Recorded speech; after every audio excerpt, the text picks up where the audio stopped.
Dans un monde normal, avec des personnes vraiment normales, de telles déclarations n'ont pas lieu d'exister.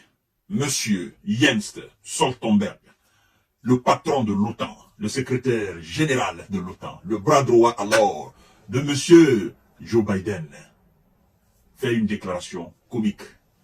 Et puisqu'ils sont dans la comédie, nous aussi, nous allons jouer dans la comédie. Et d'ailleurs, dorénavant, nous allons mettre assez de sarcasme dans nos propos. Ça fait plaisir, parfois, de se détendre, n'est-ce pas? Bien sûr. Vous allez me poser la question, Monsieur J. Visionnaire, qu'est-ce que vous avez encore à nous dire ce matin? D'abord, je vais commencer par vous saluer et dire tout simplement, où que vous soyez, que la paix de l'Éternel s'abatte sur vous. C'est très important, mesdames et messieurs, parce que sans vous, en réalité, cette page n'est absolument rien. Donc, vous continuerez à partager la vidéo dans tous les groupes possibles. Vous arrêtez, parce que nous avons des gens qui n'aiment pas ce que nous faisons au fait. Vous comprenez? Monsieur Jens Stoltenberg fait une déclaration en disant « Il n'est pas trop tard pour que Kiev l'emporte. » Oh là là, quelle comédie! Quelle comédie! Il n'est pas trop tard pour que Kiev l'emporte. Comment? Il n'est pas trop tard. Comment Kiev va l'emporter? Monsieur Jens Stoltenberg.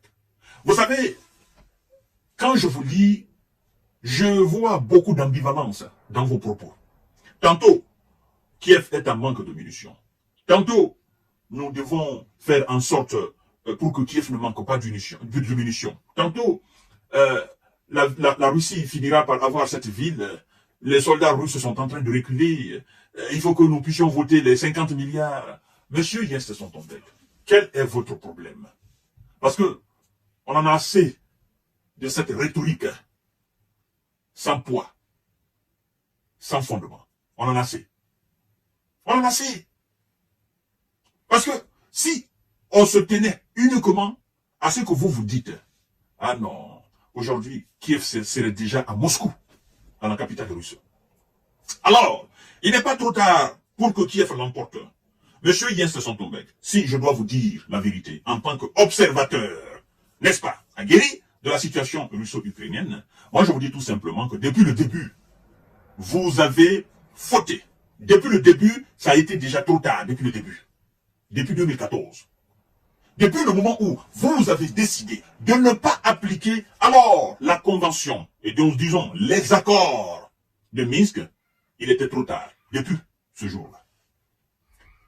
Pour vous donner un exemple, n'est-ce pas, de cela, vous savez qu'en 2014, la Crimée a été annexée. Annexée.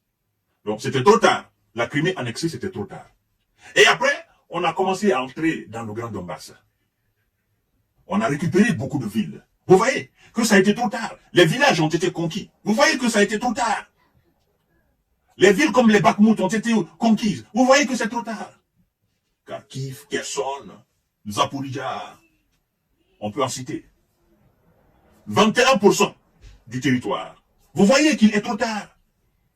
La Russie a organisé les élections présidentielles sur les nouveaux territoires russes qui, à un moment donné, appartenaient à l'Ukraine. Vous voyez qu'il était trop tard. Et les habitants sur ces nouveaux territoires russes ont voté massivement pour M. Vladimir Poutine. Vous voyez qu'il est trop tard. Ils n'ont pas voté pour M. Zelensky. Et sur ces territoires, il y a des responsables. C'est-à-dire, sur ces territoires, règne l'administration russe. Vous voyez que c'est trop tard. Malgré la guerre, malgré que ça tire de gauche à droite, on a organisé les élections là-bas. Vous voyez que c'est trop tard. L'aide américaine est venue tardivement. Monsieur Jens Stoltenberg, je souhaiterais, n'est-ce pas, que vous écoutiez Monsieur le Premier ministre polonais, qui a déclaré que mieux vaut tard que trop tard. Il dit, mieux vaut tard que trop tard. J'espère qu'il n'est pas trop tard pour l'Ukraine. Le Premier ministre polonais, c'est ce qu'il a dit. Mieux vaut tard que trop tard. J'espère qu'il n'est pas trop tard pour l'Ukraine. Il sait que c'est trop tard pour l'Ukraine. Et si vous ne venez pas autour de la table, il sera trop tard pour l'Ukraine. Toujours, il sera trop tard. Monsieur Jens Stoltenberg, il faut que je vous dise la vérité. Vous comprenez?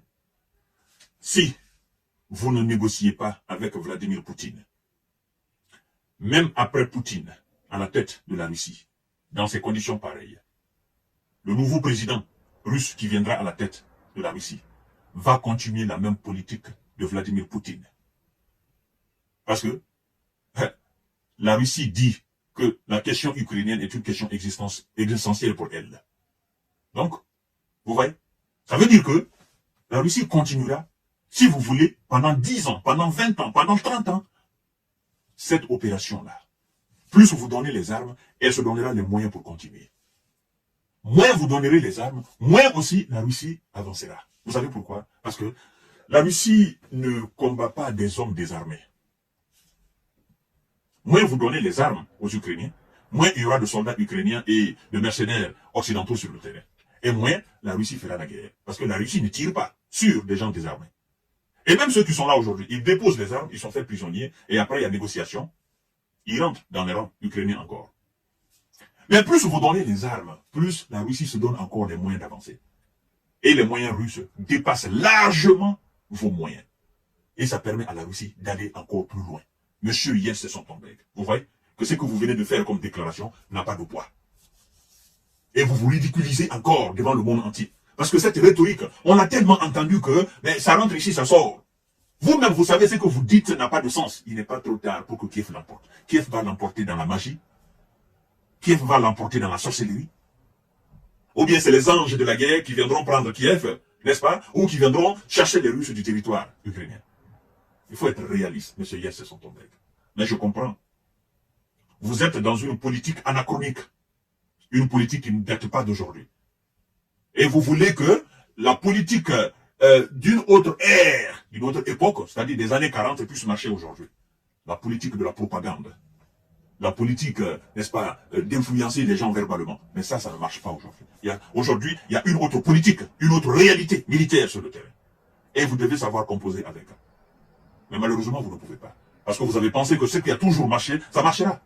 Vous avez investi dans les médias, tout ça là, pour faire croire aux gens que oui, vos soldats sont en train de faire du miracle. Mais ça ne marche pas.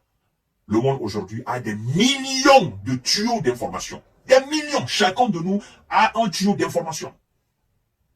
Nous, quand les gens nous suivent, les gens savent que nous ne mentons pas. Les gens savent que nous sommes réalistes. Les gens savent que ce que nous disons, c'est de la vérité. Parce que les gens voient ce qui se passe. Alors, quiconque tentera de transformer ce que les gens voient de leurs propres yeux, mais vous passez tout simplement comme un menteur. Vous voyez, monsieur Jens Stoltenberg, vous ne dites que des contre-vérités. Kiev va l'emporter comment? Je vous pose la question. Mesdames et messieurs, à vous aussi, s'il vous plaît, donnez-moi la réponse. Peut-être que moi, je ne maîtrise pas trop cette chose-là. Dites-moi dans les commentaires, comment Kiev va l'emporter face à la Russie? Puisque M. Jens Stoltenberg nous dit qu'il n'est pas trop tard pour que Kiev l'emporte. Alors, s'il vous plaît, donnez-moi vos avis dans les commentaires. Kiev va l'emporter comment? À tout à l'heure pour notre série d'informations de décortiquage. Merci beaucoup.